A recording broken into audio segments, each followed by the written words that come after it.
All right, I just got off the stage. I'm officially off the clock here in Pittsburgh. I just got a chance to check out Instagram and the world of bodybuilding. And of course, all anybody's talking about is the results from last night's show. Nick or Derek.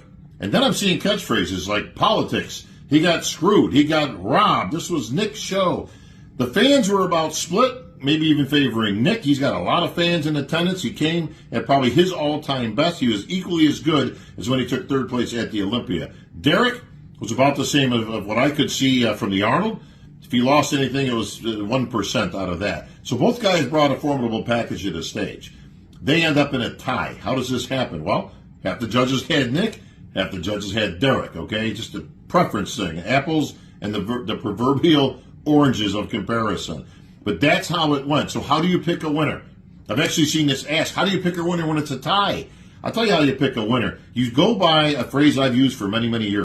Basically, he stated that since he came out a tie, so the judges has to go with who has the lesser flaws. So they went with Derek, that Derek has a lesser flaw. That was the reason why they gave it to Derek.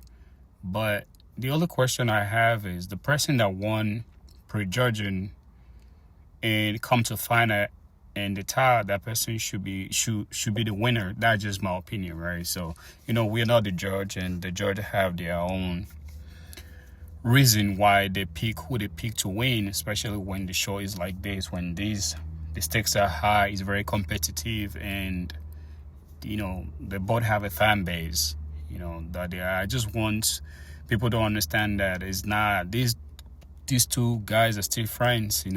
They're not going to be enemies, and people will be going crazy on social media, cussing each other out, stuff like that. We can talk about it because it's a sport that we love, but at the same time, I don't think it warrants, cussing each other out and all of that. So, maybe, who knows, maybe the judges has been using these rules to judge some shows that we don't know about, right? When you see some shows, they're very close, and you're like, oh, wait, it could have gone and anyway, right? So perhaps they'd be using these very particular rules to, make a decision in other shows that we don't know about, because these shows was very, very competitive, and there was a lot on the line. There was a lot at stake, and I guess they have to talk about it. So so we don't have this divided fan base going at each other. I know it's always going to happen, but at the end of the day, it is sport that we love. We're all passionate about it. We should be able to argue, have our own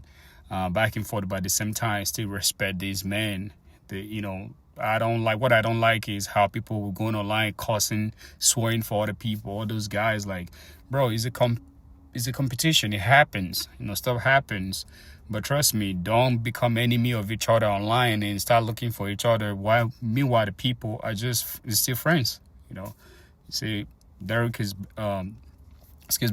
is back in the lab already, walking his ass off, getting ready next week for his qualification. It happens, and I kind of get my respect, because he still congratulates Derek for winning. Some people would be very salty and they don't want to talk about it.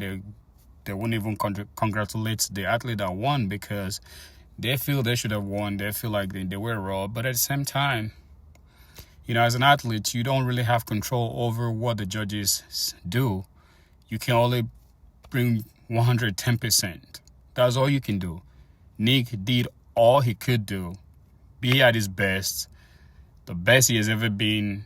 And if that was not good enough to win, there's nothing he can do, but he can get better. That's why I always like getting better every day than be perfect. There's no such thing as perfect, So everybody have flaws here and there.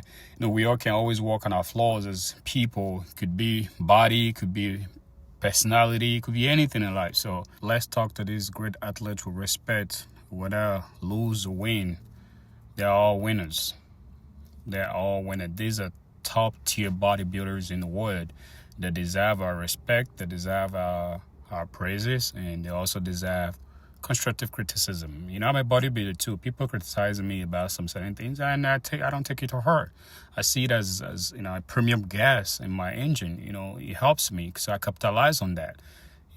But just that people don't know how to constructively criticize other people. They feel like it's their opinion. But what you should understand that opinions are like an asshole. Everybody got one. So that doesn't mean yours don't stink. You just have to learn to talk to people. Once these keyboard warriors without face will be saying all kind of stuff. So please, guys, take it easy. It's not that serious. It's a competition, and these people are still friends. Don't create enemy over this, and be smart, be wise.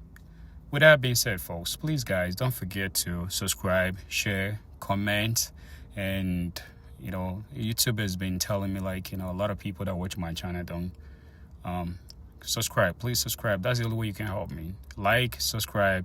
Let's talk about it in the comment section below. And my plan is the goal is to get 1,000 subscribers before the year runs out. And know with you guys I can get it. All you just have to do is just subscribe. Hit that subscription button. Turn off the notification button so each time I upload something, we got to talk about it. My show is very close. At the same time, I'm prep. I'm bossing my ass. No Diddy. Getting ready for my own show. So let's be respectful. Let's talk to each other with some dignity and some respect.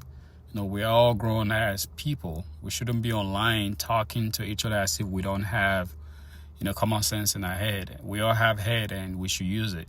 So guys, let's take it easy.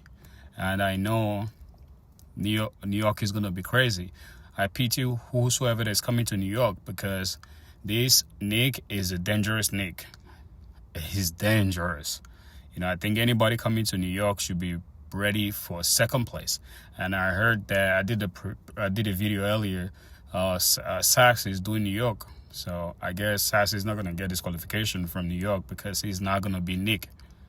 He couldn't even beat William Bonnock. So I don't see him beating Nick. He's not a slight to him.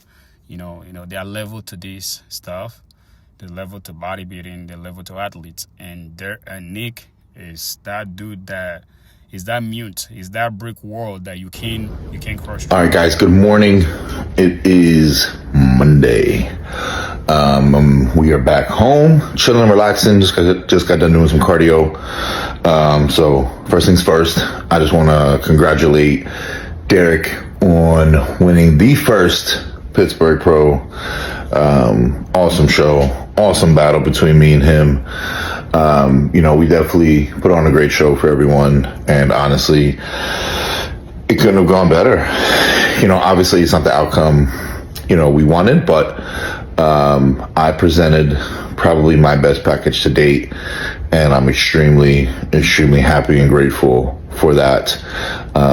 Me and Kyle came in there and we just did the job.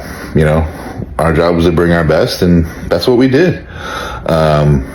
And also congratulations to the Manions for putting on a fantastic show, a fantastic expo.